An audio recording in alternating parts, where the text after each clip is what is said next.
si estamos hablando de mejorar las condiciones de vida de los dominicanos, tenemos que apostar a, digamos, al sector de mayor creador de empleos. Hubo un empresario fallecido lamentablemente, don Víctor Tomé. Don Víctor Tomé decía, hay que verle la cara a una persona cuando consigue un empleo y cuando tiene salario. Barack Obama acaba de someter al Congreso de los Estados Unidos una propuesta para la creación de empleos estadounidenses, en donde Obama dice, el objetivo de este programa es simple. El objetivo es que haya cada vez más personas trabajando y que esas personas tengan cada vez más dinero, porque en definitiva lo importante es crear riqueza, y esa riqueza se crea a partir de la demanda que la gente que tiene ingresos hace en el mercado, y eso incentiva la oferta. ¿De acuerdo? Entonces, eso es fundamental. Tú mencionabas aquí en tu artículo lo de ProIncube, el programa de incubación de empresas también, entre las cosas que habría que continuar. Lo que pasa es que ProIncube es en el marco de Proindustria. ProIncube es el Programa Nacional de Incubación de Empresas. Un programa que digo yo que no mucha gente conoce, pero que calladamente ha venido apoyando la creación de pequeñas empresas a través de un sistema que ellos tienen, que asesoran a los que llevan proyectos inicialmente. Pero también yo hablaba en el artículo de lo que es la incubadora de empresas de San Cristóbal, que es una aceleradora de empresas, que pequeñas empresas que solamente le falta un empuje, tú la llevas ahí, te instalas allí, ahí hay como 10 empresas instaladas, y ahí, en lo que es un galpón, con todas las condiciones, tú puedes desarrollar esas empresas que están en un proceso lento, pero que pueden acelerarse. Entonces se llama una aceleradora de negocios en San Cristóbal, que pertenece también a Proindustria. Un último punto, aunque tu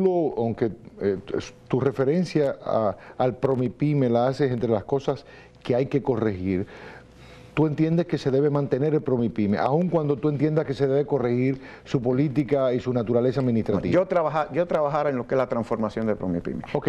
Pero que se mantenga Promipyme. No, que se mantenga, sí, en lo fundamental, que se mantenga, porque si tú te pones a ver, no hay programas a nivel nacional que fomenten la pequeña y mediana empresa. Si no lo hay de manera formal. Antes hubo proyectos internacionales que duraban 2 o 3 años, pero la mayoría se han ido, y la Unión Europea ya no quiere financiar ese tipo de iniciativas. Entonces, obviamente, tiene que haber un instrumento de fomento a la pequeña y mediana empresa, porque en América Latina, en Argentina, por ejemplo, tú tienes una Secretaría de Estado de apoyo a la pequeña empresa. En Panamá tú tienes la AMPIME, que es la Autoridad de Apoyo a la Mediana y Pequeña Empresa. En Chile tú tienes una subsecretaría, y en Brasil tú tienes SEBRAE, que es un monstruo en términos de apoyo a la pequeña empresa brasileña. Entonces nosotros tenemos un programa que se convirtió ahora en un consejo a través de la ley, pero yo ampliara eso como un instrumento mucho más técnico, no solamente de financiamiento, porque el problema es el manejo financiero que tú haces desde el gobierno para fines de préstamo, que se prestan muchas cosas, que eso vamos a hablar más adelante. Corregir lo que está mal en relación a las pequeñas y medianas empresas. Debemos decir que cuando tú hablas de las cosas que hay que corregir, estamos hablando de políticas públicas, ¿no? Estamos hablando políticas públicas hacia las pequeñas y medianas empresas privadas, ¿no? Sí. Pero está mal que hayan transformado a Promipyme en un instrumento político. Eso es lo primero que habría que corregir. Eso hay que corregirlo. De hecho, y eso es lamentable. ¿Tú sabes por qué? Porque Promipyme era un instrumento serio de préstamo. Que inclusive el sector privado se quejaba mucho de que estaba compitiendo de manera desleal porque tenía tasas de interés menores que las que tenía en el sistema. Y yo tengo que decir aquí, reconocer el trabajo que hizo Mayra Jiménez. Mayra Jiménez, claro. Mayra Jiménez, un trabajo interesantísimo, y la seriedad con que eso se manejaba. A partir de ahí, salvo escasas excepciones, no ha habido nadie que maneje eso de manera adecuada, porque después se ha convertido en un instrumento para préstamos personales que nada tienen que ver con la pequeña empresa. Eso está mal. Está mal. Y hay que eliminar, hay que volver a los orígenes entonces. Hay que volver a los orígenes. Muy bien, muy bien. Y eso es interesante lo que tú dices, porque para mí siempre hay que volver a los orígenes. En todo lo que hacemos, para nosotros ver cuál era el objetivo básico que tú perseguías con un instrumento como este. Está mal también que Proindustria hayan cambiado la forma en que se implementaba a partir del cobro de impuestos en aduanas y no del cobro de impuestos posteriormente. Eso no termina ahora en diciembre, enero. Sí, pero todavía la información que tenemos es que se quiere extender ese plazo. Entonces tú dirías Y eso que implica, se cumpla entonces, que no se extienda. No, que la ley no se aplique por peso, que la ley se aplique tal cual está establecida. Okay. Porque al final, de lo que tú estás hablando es que el gobierno va a tener 1.000 millones de pesos adicionales, ¿de acuerdo? Que va a tener que pagar el empresario, pero eso tú lo estás, digamos, reduciendo en términos de lo que es la capacidad de desarrollo de la empresa. Si lo pagas adelante, estás haciendo un sacrificio en términos de la empresa. ¿De acuerdo? Entonces, eso no podemos mutilar una ley. Lo otro es que hay que corregir, es que definitivamente los reglamentos de aplicación de la ley. Sí, porque tú hablabas de la 488-08, ¿no? 08. Sí, si tú no tienes reglamentos, no hay forma de implementar esa ley. Otra cosa que hay que corregir es que hay que dotar de recursos a las instituciones. Si no hay forma, por ejemplo... ¿Tú te refieres ahí en este caso? Proindustria. Proindustria, Promipyme. Te voy a poner el caso de Proindustria. Proindustria tiene unos distritos industriales, que son unos terrenos enormes, donde se iban a instalar empresas ahí. Sí, es verdad. Eso tiene alrededor de 10 años y no se le ha dado un chela a eso. Los parques industriales de pequeña empresa que tiene Proindustria, lo único que están esperando es dinero para trabajar con asociatividad competitiva de las pequeñas empresas. Pero a nivel nacional, las zonas francas, que son más manejadas por Proindustria, también tienen problemas de recursos. Tú miras, bueno, pero hay un problema de recursos a nivel nacional. Sí, pero es un problema también de prioridad. Y no es mucho, no estamos demandando como educación el 4% del PIB.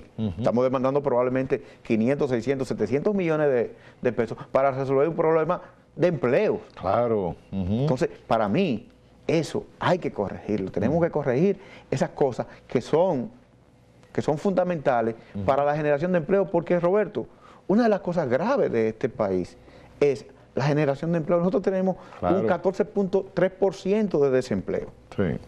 Que eso a veces nos parece, bueno, 14 no, es mucho. Claro. España tiene ahora mismo 19-20% de desempleo y España no haya qué hacer. Claro.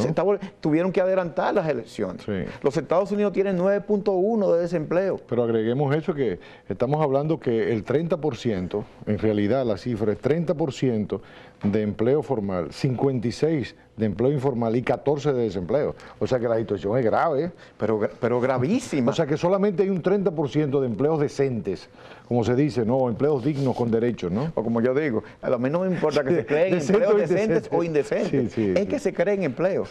Porque cuando tú vas a un barrio un lunes y tú ves que la mayoría de los jóvenes en el barrio están jugando dominó, están dando vueltas en la calle, tú dices, pero no es posible.